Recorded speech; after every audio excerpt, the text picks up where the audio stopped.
You don't know this young woman, but whether you want to or not, in this very moment you've already passed judgment on her. In a split second you've already decided if you find her trustworthy, competent, likable. No doubt your brain is a state-of-the-art marvel, managing 90% of everything you do without letting you know, regardless of whether you're awake or asleep.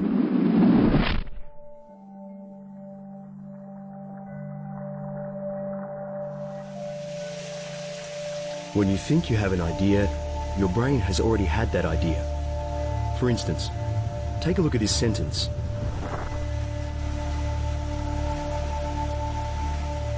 Can you still understand this alphabet soup? Most people can. Your brain automatically puts the letters back in the correct order. Something in your head navigates you through the everyday adventures of modern life. Something that decides things for you before you can think about it. Because your brain is always on automatic. We're driven by our unconscious mind. Isn't that the interesting thing? So much of what we do is unconscious. The decisions we make are almost dictated to us. I often wonder who's in charge here. You know, who's running the show? How much control do we really have? Unconscious influences are there everywhere. And as research progresses, it's never going the other way. It's not saying, oh, we used to think these things were all unconscious, now we find out they're conscious. It's exactly the opposite. All these things we thought, because we thought everything was conscious, smaller, smaller, smaller, smaller, smaller, smaller, it's become the incredible shrinking little man in the head. There's all sorts of gaps in our perception and outright confabulations that our brains are making for us in order for us to exist, because it's easier to do that than actually to try and make an accurate representation of the world. It's faster and easier for us to estimate what the world's going to look like because it usually works just fine. However, some people are out to fool us on purpose. People like Apollo Robbins, a magician, and the gentleman thief of the desert town Las Vegas. Apollo not only deceives our eyes, but more importantly, our brains.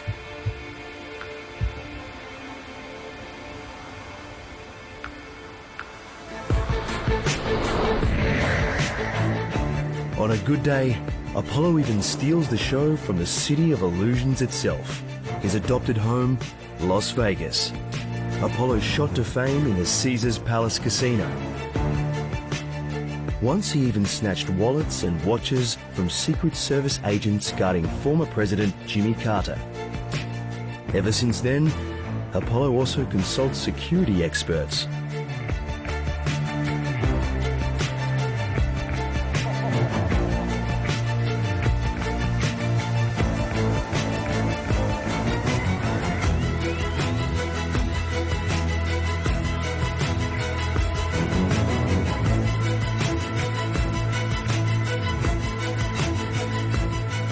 Magicians like Apollo Robbins take advantage of our automatic mode that otherwise, like an autopilot, navigates us smoothly through life. Magic is about what's happening inside the head. It's about how you manipulate the attention. It's about how that can be taken advantage of, how you can take people on this journey. You watch my hand right now. You see that my hand is very clearly empty. I don't reach up with another hand, yet now I have a coin inside the hand. That means you just made a false assumption about something about my hand. What you are as a human is a bunch of electrochemical signals going around a bunch of circuits inside your brain. There's no windows in your skull. Okay? The only way you get information in is through your sensory systems, from your memory, or from your cognition, that is, you making it up. Okay? So what these electrochemical signals see about the world are other electrochemical signals coming in from other systems that form this grand simulation of reality around us. So, you know, it's not that the world around you isn't there. It's there, but you've never lived there. Okay? You've never even been there for a visit. The only place you've ever been is inside your mind.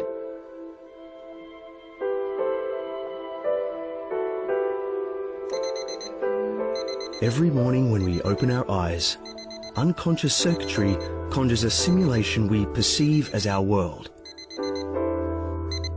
In this great illusion, in our mind's eye, the only part we appear to operate actively is where we consciously place our attention. If this young man happens to meet the love of his life today, he will only realize it if his unconscious mind shares the same view.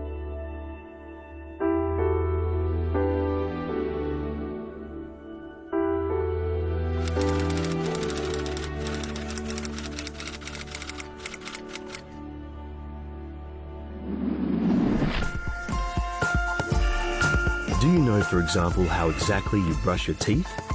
No. Your brain attends to such routine things without even bothering you.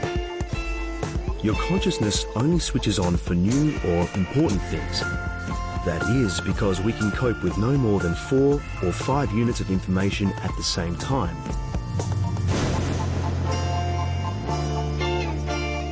For those who don't want to believe this, American Clifford Pickover has invented the perfect test. Pick one of the symbols and count how many times it blinks.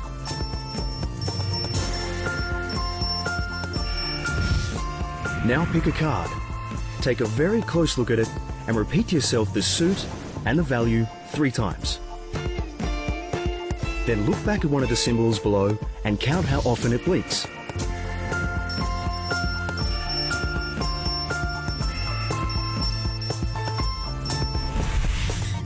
And now, have a look. We removed your card, right? A miracle? No. We just replaced all the cards. Here are the originals. You simply didn't notice because your working memory was overloaded. Suppressing those things in front of us that we don't pay attention to is something that we do all the time. And most of the times we do it unconsciously.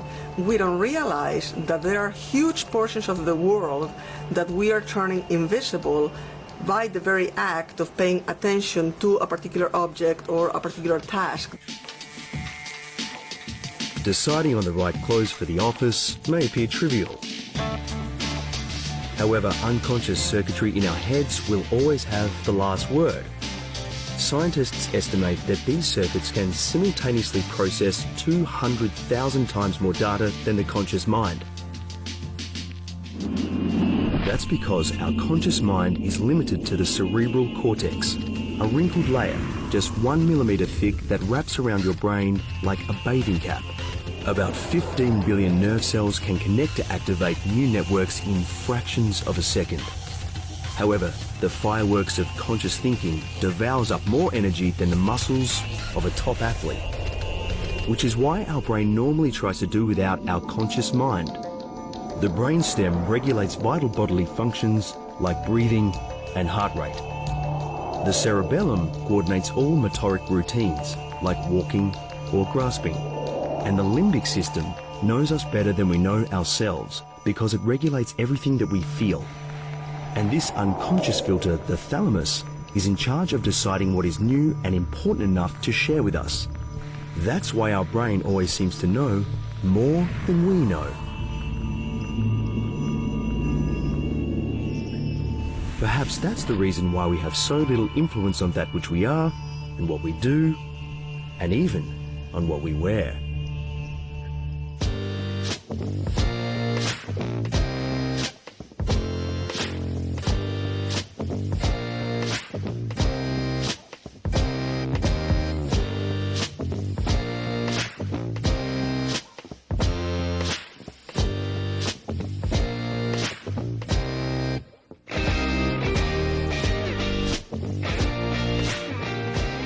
Apollo Robbins and other magicians help scientists understand how our brain perceives the world.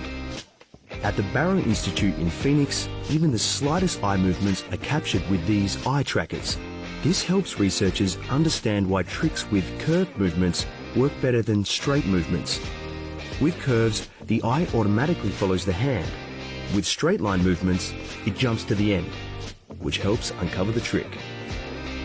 Susanna Martinez-Conde and Stephen Macknick have studied dozens of magic tricks. The married research couple says illusions are the rule in our heads, not the exception.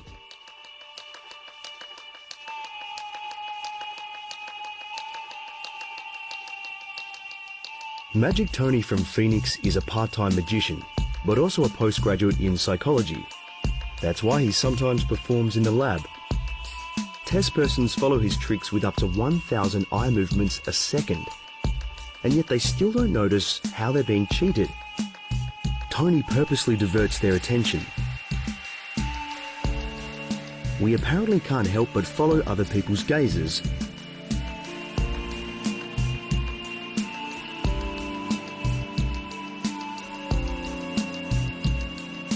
So magicians may use explosions or things like that in order to cause distractions at times, but for the most part they use very specific tools in order to control exactly where someone will be paying attention so that they can do something somewhere else. Even if our eyes happen to graze the hidden movement, we look, but we don't see the trick.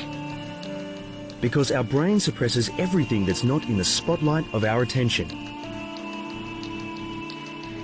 And in the shadows of the supposedly irrelevant, Tony moves the coin with a magnet under the table. It's really, most of our mental life and behavior is a mixture. It's a combination of processes that are conscious and unconscious in a sort of symbiotic, dynamic way. They're supporting each other. And this is how consciousness evolved. It evolved late, but it evolved making use of the pre-existing brain structures that were unconscious. And so many similarities exist between conscious and unconscious processes, especially in motivation and goal pursuit. The Bing Nursery School, a kind of research kindergarten for the elite Stanford University near San Francisco. The marshmallow test was invented here in the early 70s and is still one of the most important studies about self-control and motivation. We brought the test back to life with kids of today, putting these 4-year-olds in a sticky situation. So in this part of the game, we're gonna have 2 plates here. And look, 1 and 2 marshmallows there. Do you prefer 2 marshmallows or 1 marshmallow? 2 marshmallows. 2 marshmallows, okay. 2. You don't want 2? Okay. 2. 2 marshmallows, okay. What's gonna happen is that I need to go do some work outside. But you can always bring me back by ringing the bell, remember? But if you do that, you can only eat 1 marshmallow. If you wait for me to come back all by myself, then you can have 2 marshmallows. Okay. And there's no right or wrong way to do this. You just choose what you want to do, okay? See you later.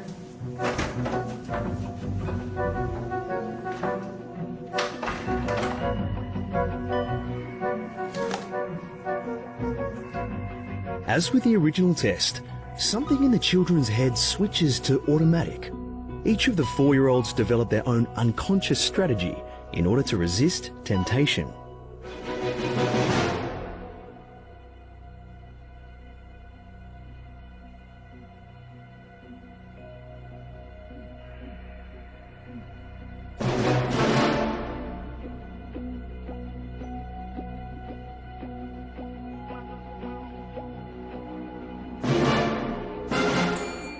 In the 70s, scientists had no idea what caused some children to give up and others to stick it out. But it's a surprisingly simple trick of our unconscious mind.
I decided that I actually want to run.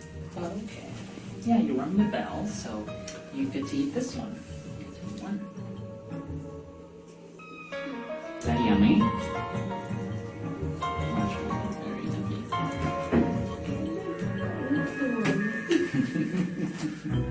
The conception of willpower as a stoic thing where you essentially bite your lip and you're just going to will it and make it happen is a terrific way to have resolutions that don't work out.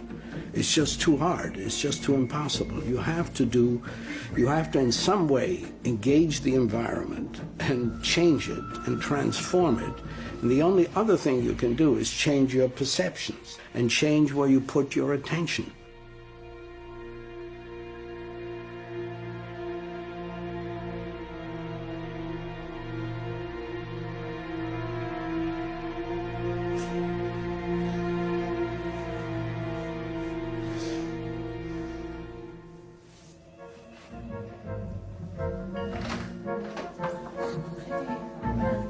Today, the preschoolers tested in the early 70s are over 40 years old. From ongoing interviews, researchers found those who at the age of 4 were able to wait went on to have better results on college entry exams, earn much more money, have happier marriages, and are healthier than those who immediately devoured the marshmallow.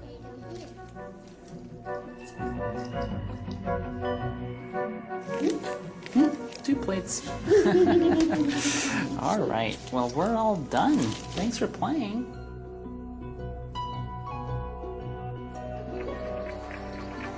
Most of the time it works just perfect for us when our automatic brain attends to everyday routines. That's why we can eat, descend the stairs, and read the newspaper all at once. Our unconscious tells us what we want for breakfast and whether we'd rather have coffee or tea before we even think about it. It analyzes spectacular amounts of data in milliseconds.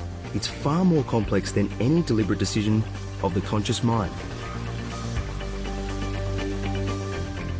But we don't notice this ocean of the unconscious because it is only conscious thinking that taxes us, and this makes us believe that our intellect rules the world.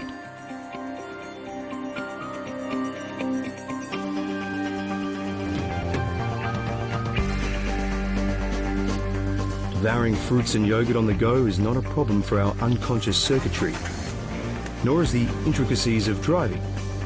If we had to constantly think about our hands and feet as if it was our first driving lesson, most of us would rather take the train.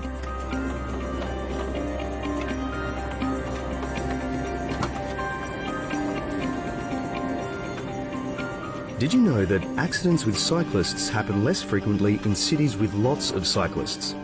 The more often we are confronted with them, the better our autopilot can deal with them. With new dangers, in contrast, our heads switch over to reasoning.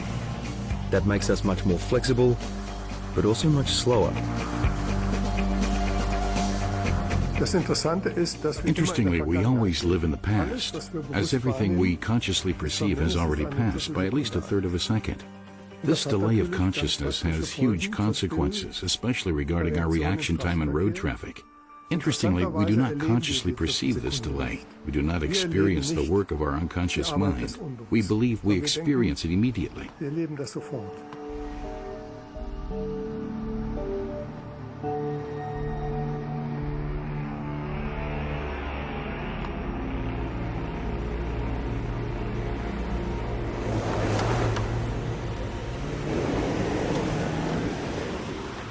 Whenever we look at something, a bundle of light rays passes through our pupil and hits the retina of our eyes. The new data is encrypted into millions of nerve impulses that race along the optic nerve.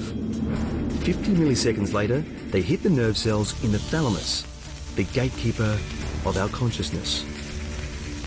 In an emergency, the thalamus transmits the image not just to the visual cortex at the back of our heads, but simultaneously to the amygdala, the panic button in our heads.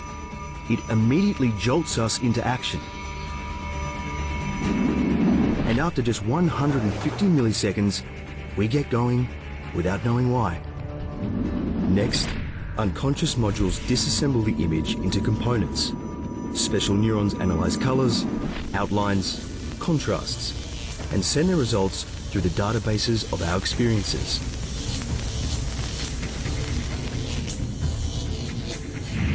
From the visual cortex at the back of our heads to the frontal lobe, here, in a flash, all bits and pieces are reassembled to a meaningful image and transmitted back to the visual cortex. Now, from this moment on, we can consciously see the image. A child running after a ball out onto the street, pre-evaluated and projected 300 milliseconds into the future. Which is the simple reason why Martha is able to catch the boy in the nick of time. If you hold your thumb out at arm's length with your elbow straight and you look at your thumbnail, that size of your thumbnail is about 1 degree of visual angle, okay?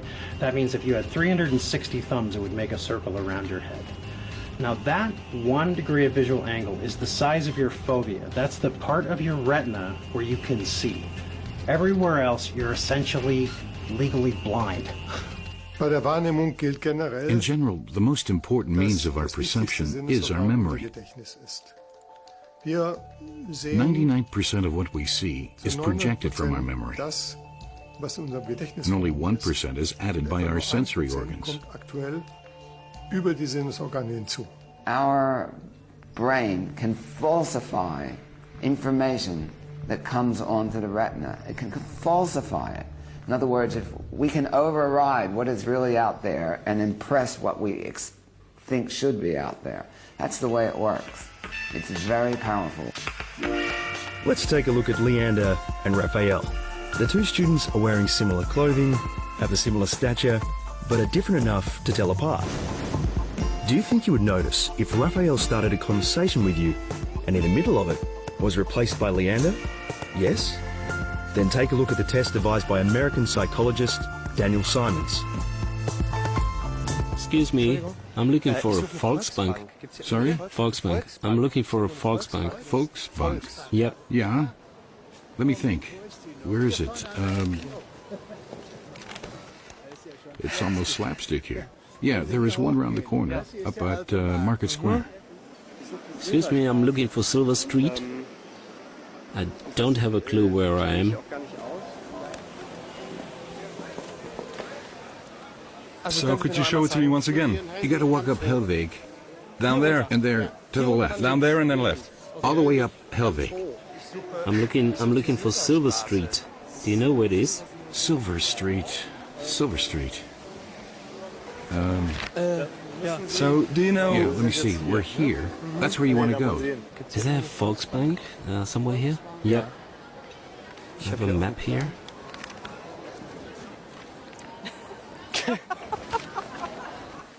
I'm looking for Silver Street. I'm looking for Silver Street. I have to admit I'm not from here either. Uh-huh. Okay, so Silver Street. In case you think we faked this experiment, it first took place on an American university campus in 1998. It has since been conducted countless times, and in all the tests, more than half of the people approached didn't notice anything at all.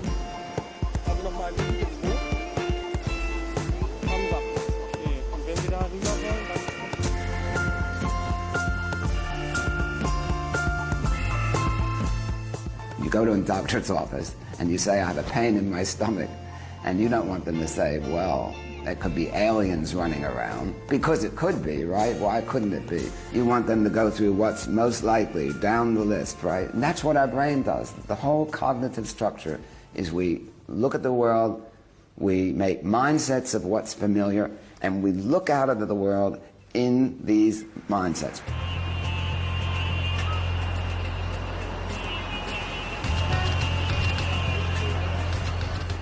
Our world is getting more and more complex. An American psychologist calculated that today the human brain can simultaneously absorb 11 million units of information. However, we're only consciously aware of a maximum of 40. That's why New York is exhausting when we first visit it. But the more often we venture into places like Times Square, the more at ease we feel with it. That's because we shift to autopilot, and our brain fades out what is considered irrelevant or familiar.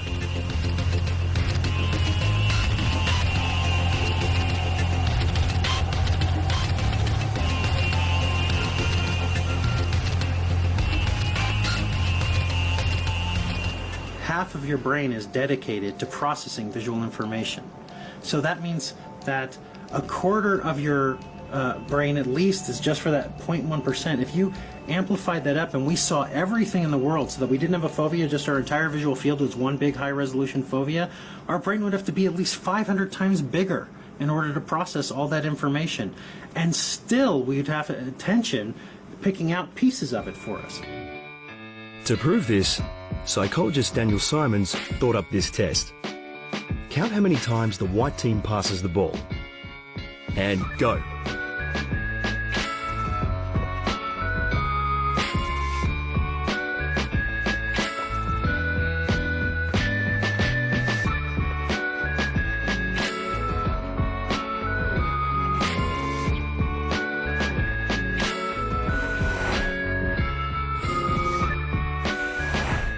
Even if you did happen to notice something, half of all test persons overlooked the gorilla. They were blind to the black gorilla because they were too busy counting the white team's passes.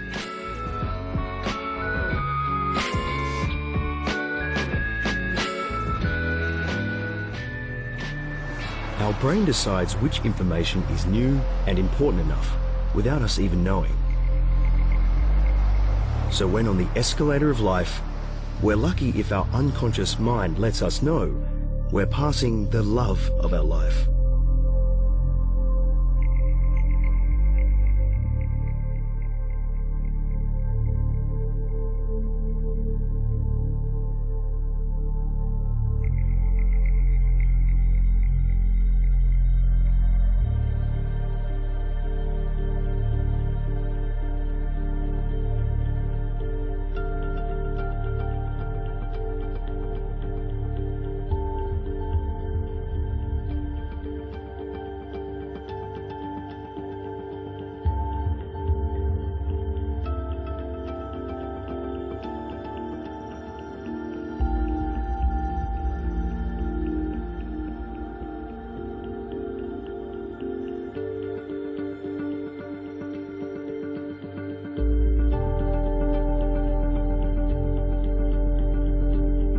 What the unconscious specializes in is the present. Consciousness can time travel. We can remember the past. We can get lost in the past. We can plan for the future. But what system is minding the store while we're off in the future and thinking about the past? When we're walking down the street, we have to be aware of what's going on in our environment. We have to be adapting to it. So what the unconscious is a present-based system. And because it's operating at the same time the conscious thought is, it frees the conscious mind to time travel. If the conscious mind was the only one that existed, as soon as we time travel, we're going to walk off a cliff. We're going to get hit by a car. We're going to have all these other things happen to us because we're not minding the present. And the present is a dangerous thing. Hast du die nicht? Du hast sie doch. Pass auf, ich schicke sie dir per SMS, ja? Bis gleich. Tschüss.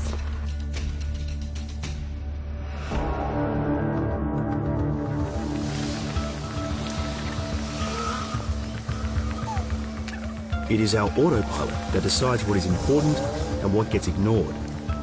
That's why we don't notice that our brain blanks out the grip of our sunglasses as long as they don't move on our heads. We get so used to them, we even have to check to make sure they're still there.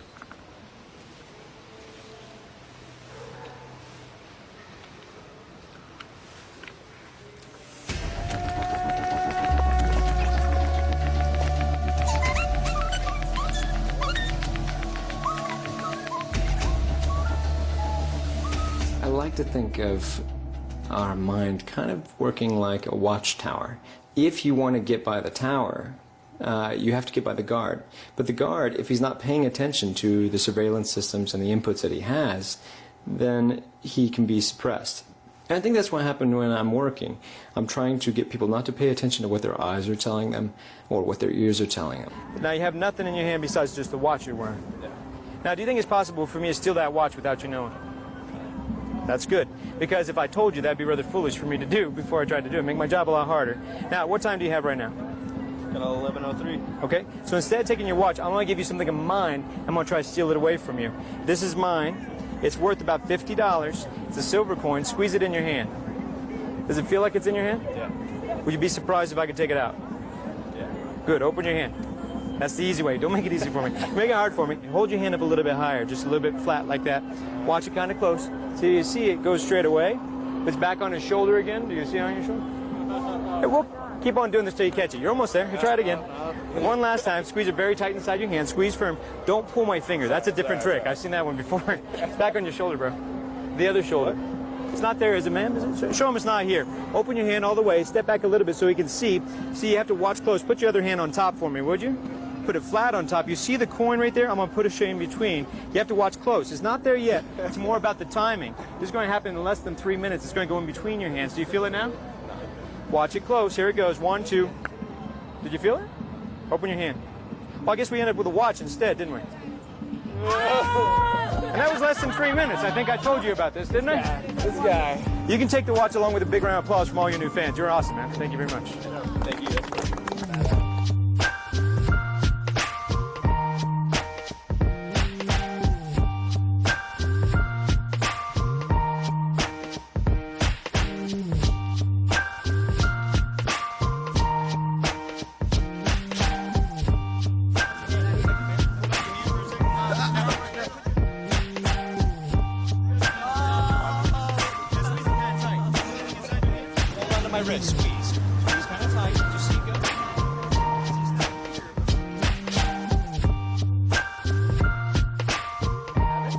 See, it's back on your shoulder, Brendan?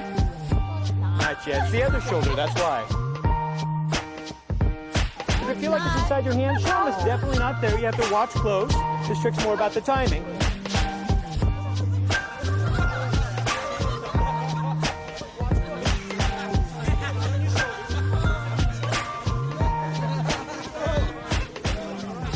Buddy can see pretty well. Now I'm just going to loosen you up a little bit. You're okay there? Good looking. Right. Yeah. That's good. Does that feel about right? Yeah, real good. All right. So now put this in between your hands. Squeeze kind of tight. Okay. Just a little bit like this. Is the top button done on your shirt there, man? No. And this is your watch, isn't it, man? Is that your watch? Oh! That looks just like your watch, doesn't it? That's so strange. Is this your watch? Yeah. What's your name? Ben. Ben, I appreciate the donation. You've been wonderful, man. In fact, we had picked up something special. We got your tie. Oh, shit. I believe that's your tie, isn't it, man? Right.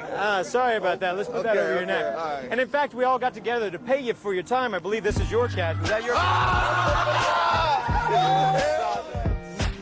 Because I think these are all the ones that were inside the package. Oh, this motherfucker. I've seen it all happen. Just put it all here in a safe spot. That's me, bro. It's the best watch we can find on short notice. That looks a lot like yours. That's a heavy-ass watch. I have no idea. When we stare at a bright light and then we turn our gaze away and we can still see this very powerful after image wherever we move our eyes. In the sense of touch, it's something similar. After Apollo actually removes the watch, because he has pressed the watch into that person's skin previously, they can feel that they're still wearing the watch, even though the watch is long gone.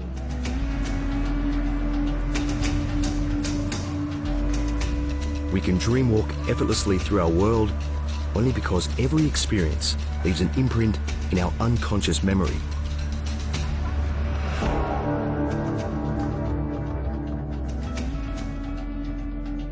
This vast archive also guides us when we meet somebody for the first time, because we have unconsciously generalized our earlier experiences with people.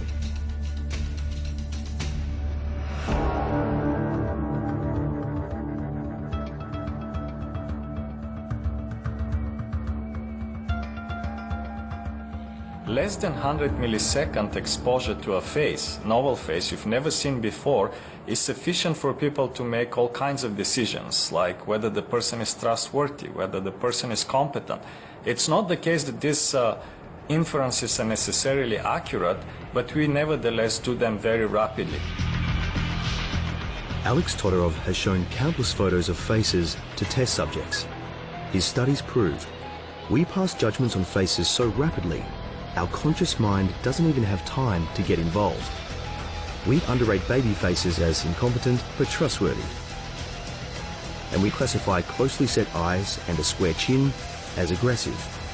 When our reasoning eventually kicks in, we only get more confident in our assumptions, even if we are apparently wrong.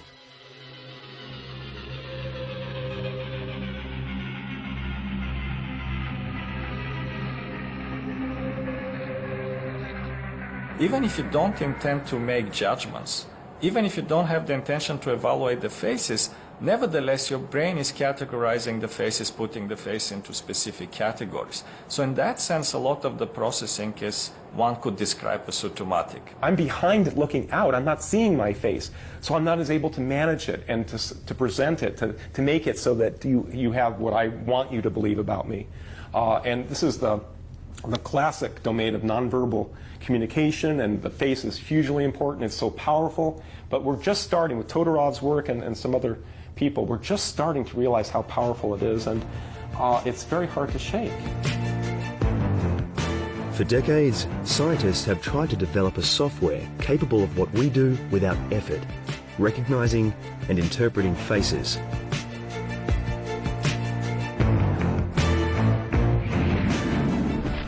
This specific module in the right temporal lobe is in charge of scanning faces.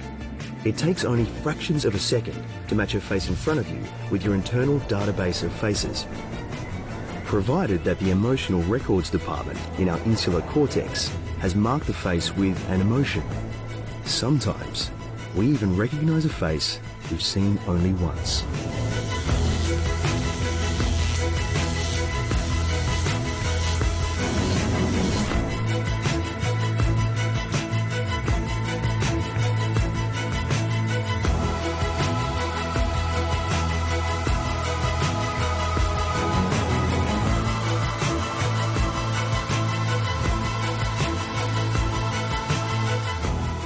Our facial expressions are composed of 43 active muscle units. If we look at all the possible combinations, it adds up to 3,000 meaningful facial expressions.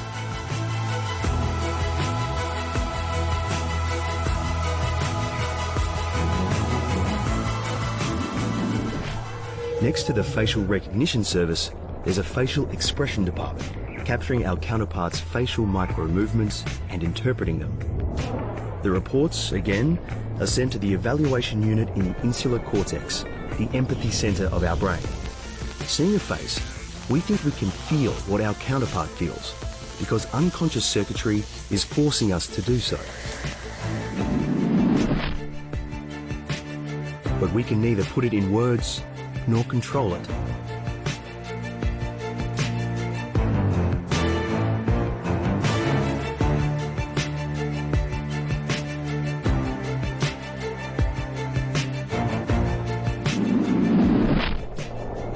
Anything that doesn't have a face is processed by the object recognition unit, colored blue here.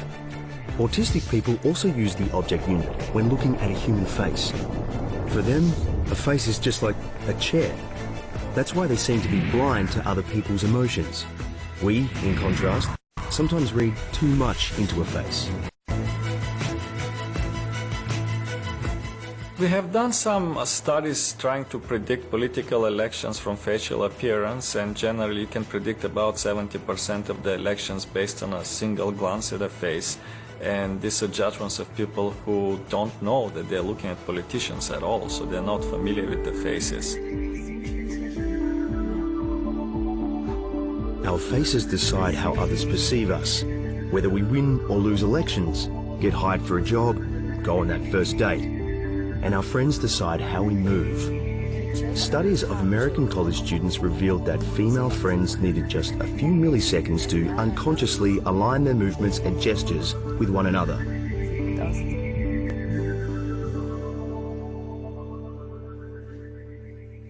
When a person sees, without maybe even realizing it, you're doing the same thing they're doing, or having the same body posture, or same emotional reaction on your face to the same news, they think you're like them. They see similarity. They see you're reacting the same way they do. It actually increases empathy and bonding between people.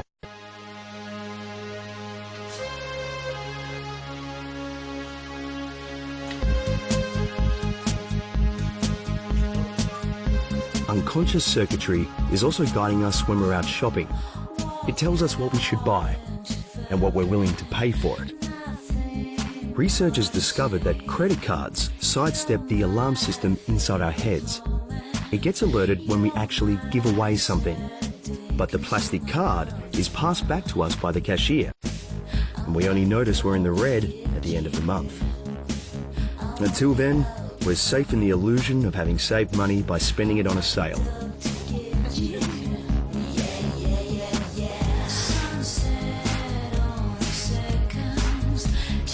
We experience illusions all the time. We never have, or almost never have, a perfect match between perception and reality. So in a way, everything, or most of everything that we perceive, is illusory. Henrik Ehrson from the Karolinska Institute in Stockholm. The Swedish neurologist has proved that even our brilliant automatic brain can be fooled. His test setup is as simple as it is disturbing. The test person sees 3D images taken by a camera behind them. Ehrson touches his subject, and in sync with this, he makes the same movement into the camera.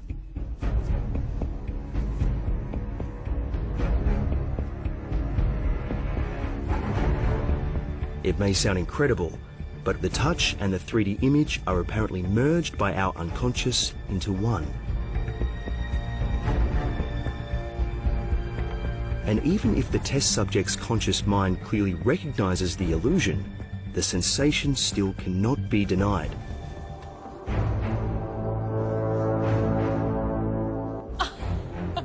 It's only an illusion. The body should be special. It should be something you can trust, a raw feeling. Well, you can't trust the feeling of your body. That is also a construction by the brain, just like the brain constructs what we see. With a slightly modified setup, the test is even taken to the next level. This time, Ehrson's colleague Valeria Petkova attaches the camera to a mannequin. The test setup seduces the female test person to look down at the male mannequin body, as if it were her own, though she's only looking at a camera image.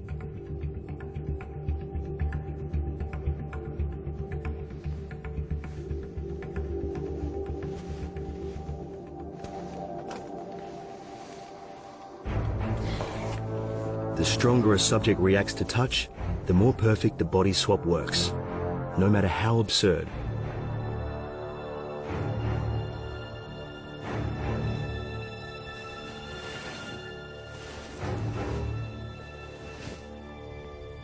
How was that? How did it feel? Was it too disturbing? Yeah, because it really completely feels it's my body and you wanted to cut me. We can take a little pause. We can take a break, yeah. These illusions, you can't think them away. You see a mannequin, it doesn't look like a real human body. But still, when you touch it, and you see that touch at the same time with the touch you feel, the brain just fuses the two signals and decides that, yeah, this must be my body. You know, the body roughly looks like my body, it's roughly in the right place, and the touches I feel and see happens at the same time, so the brain just makes up this interpretation. Yes, this is my body. There is a hierarchy of senses. The most powerful senses are the sense of touch and the sense of balance. All of our other senses are subordinate to these. If we wear glasses that turn everything upside down, then the world is reversed at first. But the sensory motor systems ensure that it all turns back around. Our sensory motoric dominates the visual, and the visual in turn dominates hearing.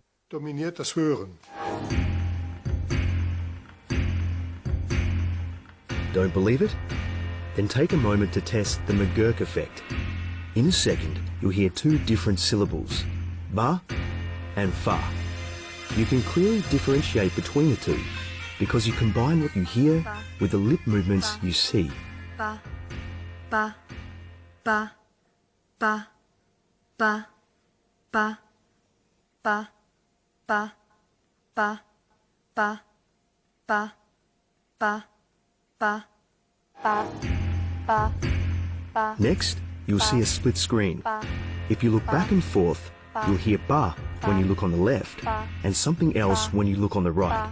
Yet the sound remains the same. Ba. Ba, ba, ba, ba, ba, ba, ba, ba, ba, ba, ba, ba, ba, ba. Your brain doesn't even bother to let you know about the conflict. It automatically solves it. That's what magicians like Apollo Robbins take advantage of.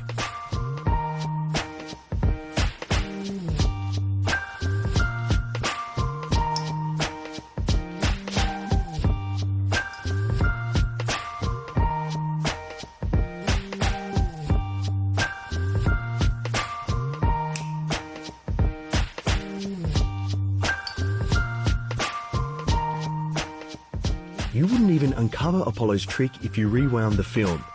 And the more you try, the less you notice. The shell game doesn't work unless you have an emotional investment. So when you're just watching this and you take a shotgun guess, I think it's under number 2, yes, you may be right. But if you have a vested interest, where there's money on the table, you're going to prioritize where you choose, and that's where you can be taken advantage of. It's no wonder our first rendezvous gives us butterflies and makes us anxious. In milliseconds, our brain scans things like ratio of hips to waist, the color of the eyes, facial symmetry, and fragrance of the body, which in turn tells our subconscious whether our immune systems are a match.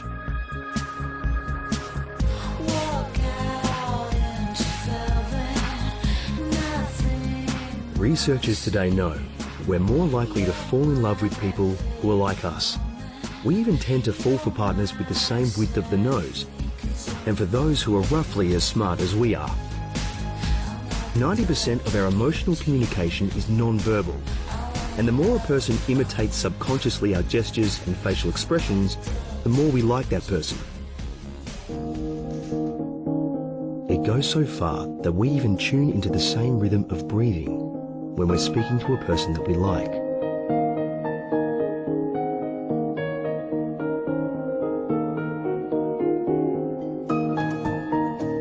In order for us to fall in love, our brain eagerly pours out hormones, clouding our judgment and making us downright addicted. Then, we only have one goal, being close to that person.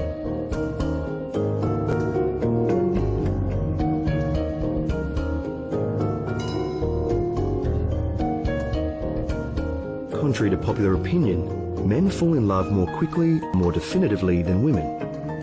But in each of us, our brains decide for us, long before we do.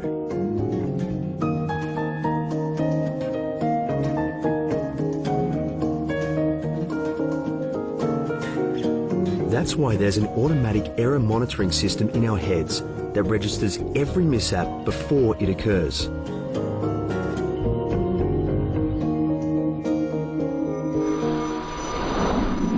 Because our brains constantly calculate what will be happening next. If the motion detectors of our cerebral cortex register minor deviations from the plan, our unconscious alarm systems start up. The motivation department chokes the release of dopamine, the messenger substance anticipating all good things in our lives. The drop of dopamine is registered by the nucleus accumbens, a tiny interface constantly calculating what will make us happy or not. So before any mishap occurs, it alarms the ACC, a sort of fire alarm for our cerebral cortex. This, in turn, triggers a voltage drop within the conscious brain that jolts us awake 0.3 of a second after the first alarm. Errors feel bad for our brain. That's why we learn from them.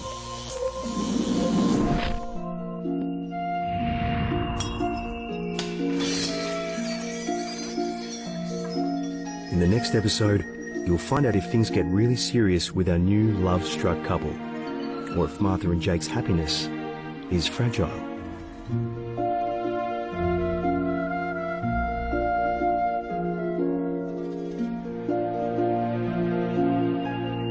Firstly, you look at someone, a potential partner, and you're integrating all kinds of things. The way she speaks, the the way she looks, the way she, the way every little motion is immediately integrated in some giant calculation saying, you know, acceptable, like her. And, you know, I find that interesting. You meet someone on the train and they're your partner and 1 week later.